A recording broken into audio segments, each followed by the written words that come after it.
That's why China has financed its remarkable economic growth without government debt. It prints its own money. That's why Stephanie Kelton has argued that America doesn't have to borrow from the creditors to increase public spending. It can simply do what Abraham Lincoln did in the Civil War. You can print the money. Every government that has fought a war has had to print its own money. It didn't borrow the money because there was no money to borrow or no lenders who were willing to lend. They print their own money. But on the return to peace, you have the creditors fight back, and now the last thing they want is to fund a war. Well, in the United States in 1913, this whole fight came to a head. Before 1913, the U.S. Treasury had done everything that the Federal Reserve had done ever since. It had 12 local districts that it would essentially handle the money supply of credit to the markets, to move the crops, to supply credit.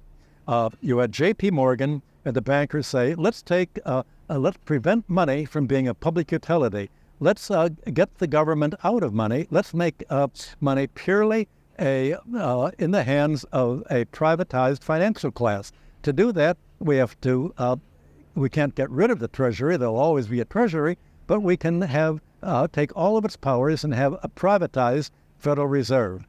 And they controlled the Federal Reserve. They said, we're not even going to let the Treasury or a Washington official be a member of the Federal Reserve. In fact, we're not going to have its center in Washington. We're going to move the Federal Reserve to New York City, and with branches in Boston, where the financial center, in Chicago for the grain trade, in Philadelphia, that was a center. We're going to completely take control of the money supply so that it's the bankers who will decide where to supply credit for the economy. Well, we know today what bankers supply credit for. They don't finance industry.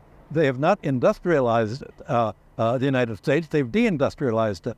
Bankers make loans when there's collateral against it to buy other collateral that is pledged to the bankers in exchange for the debt. 80% of loans are for real estate.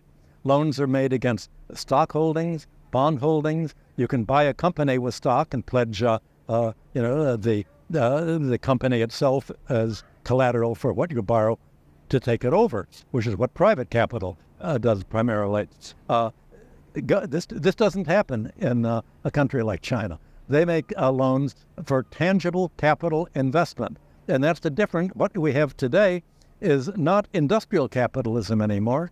It's finance capitalism. And that dynamic, you can just trace how it's evolved from the ancient Middle East through Greece and Rome, through the Crusades, to the origins of states in basically the 17th and 18th century.